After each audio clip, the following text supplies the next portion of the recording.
Hey, this is Dave from DIY Domination. Would you like to learn how to survive in the wild by building your own shelter? Well, the first step to achieving this is assessing your situation. Now you might be thinking, what does that even mean? It's simple.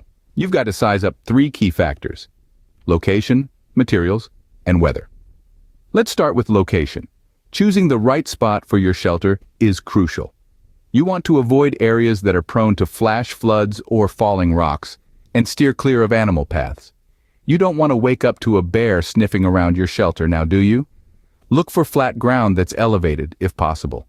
This will keep you safe from groundwater and give you a good foundation for your shelter. Next up, materials. What you have at your disposal will largely dictate what kind of shelter you can build. Sturdy branches, leaves, and other natural resources can be your best friends out here. Remember, the wilderness is your hardware store. It's all about using what's available to you. So get creative, but always prioritize durability and insulation. Last but not least, weather. Mother Nature can be unpredictable, so it's essential to consider the current and upcoming weather conditions. If it's likely to rain, you'll need a shelter that can keep you dry. If it's windy, your shelter needs to be robust enough to withstand gusts. And if it's cold, insulation becomes key. When planning to build a shelter in the wild, always assess your situation first. Keep in mind that your location, the materials available to you, and the weather conditions can significantly affect your shelter's effectiveness. It's all about preparation, observation, and adaptation. Remember, your location, materials, and weather conditions can significantly affect your shelter's effectiveness. By the way, if you like this video and want to see more videos with advice on prepping and survival, make sure to click the subscribe button and leave a comment down below saying, "I subscribed," and we'll do our best to reply to your comment. Now that you've assessed your situation, it's time to choose the type of shelter that suits your needs best. Firstly, we have the lean-to shelter, a straightforward yet effective shelter that utilizes a long, sturdy branch as your main support. This branch is leaned against a solid object like a tree or a large rock, with the other end secured to the ground at a slight angle. Smaller branches, leaves, or other debris are then added to one side for insulation. This shelter is quick to build, requiring minimal resources and providing ample protection against wind and light rain. Next up is the A-frame shelter, a more robust structure that offers superior protection against the elements. The framework is created by placing a long, horizontal ridgepole between two vertical supports, which could be trees or upright branches. Smaller branches are then leaned against the ridgepole on both sides, creating a triangular shape. The shelter is then insulated with materials like leaves, pine needles, or grass. This shelter is perfect for retaining heat and shielding you from heavy rain or snow. Lastly, we have the debris hut, a shelter designed for longer stays in the wilderness. This shelter is built by creating a frame using long, sturdy branches in the shape of an inverted V. Shorter branches are then added horizontally across the frame, leaving a small entrance. The frame is then covered with leaves, grass, or other available debris, providing excellent insulation. The debris hut is the most time-consuming to build, but it offers the most protection and is ideal for extreme weather conditions. Each of these shelters has its benefits, and your choice should depend on your situation, the resources at your disposal, and the weather conditions you're facing. Always remember that the key to survival is adaptability. Utilize what's around you and make the best of your circumstances. Whether you choose a lean-to, A-frame, or debris hut, remember the key is to use what's available to you. With your shelter type chosen, we move on to the actual construction. Now that you've picked your location and gathered your materials, it's time to start building. First things first, you need to construct the frame of your shelter. This is the skeleton that will support everything else. Look for Y-shaped sticks. These will act as the legs supporting your horizontal beams.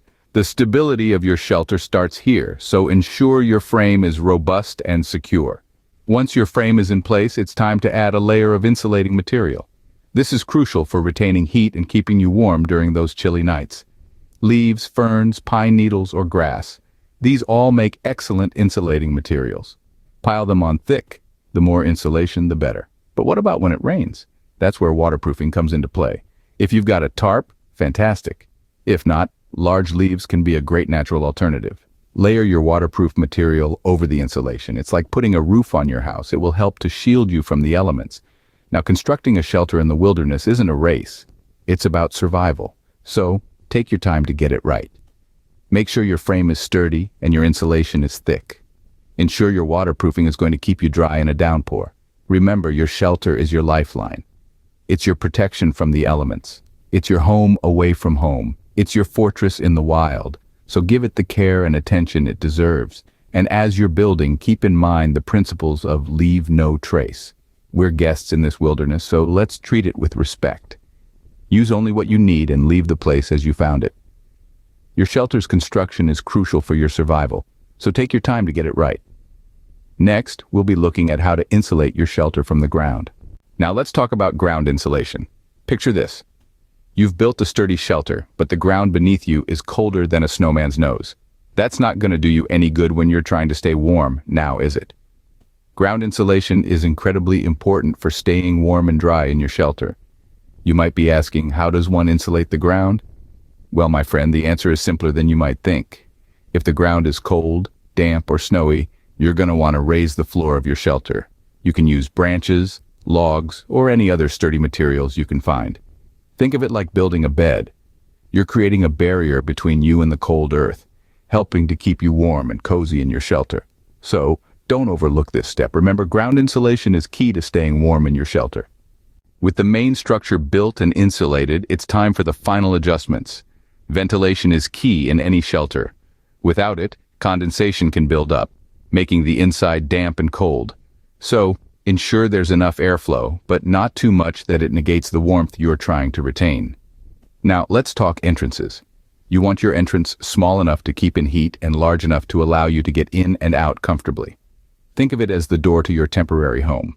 It needs to be functional and efficient.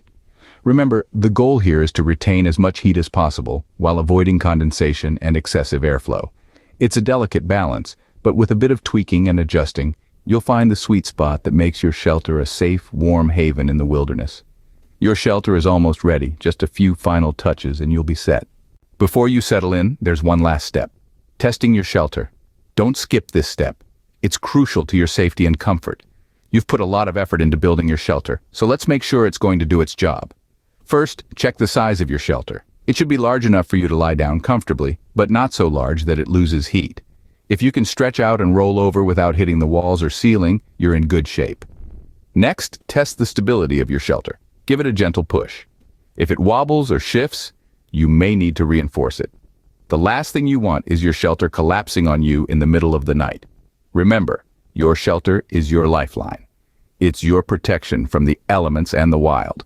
Testing your shelter is the final step to ensure you've built a safe and secure place to rest. Finally, if conditions permit, let's discuss building a safe campfire near your shelter. A campfire is more than just a source of heat. It's a beacon of hope in the wilderness and a critical deterrent against curious or hungry animals. Start by gathering your fuel. You'll need 3 types: tinder, such as dry leaves or grass, kindling, like twigs and small branches, and firewood, which are larger logs and branches. Now, create a small pit in a clear area away from overhanging branches.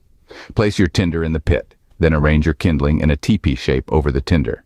Once your campfire is lit, gradually add your firewood to keep the flames going. It's important to keep your fire manageable and never leave it unattended. Extinguish it completely when you're finished. Remember, safety is always the priority. Adapt these steps based on your specific situation and environment. If you like this video, then make sure to also watch these videos for more DIY survival tips and tricks.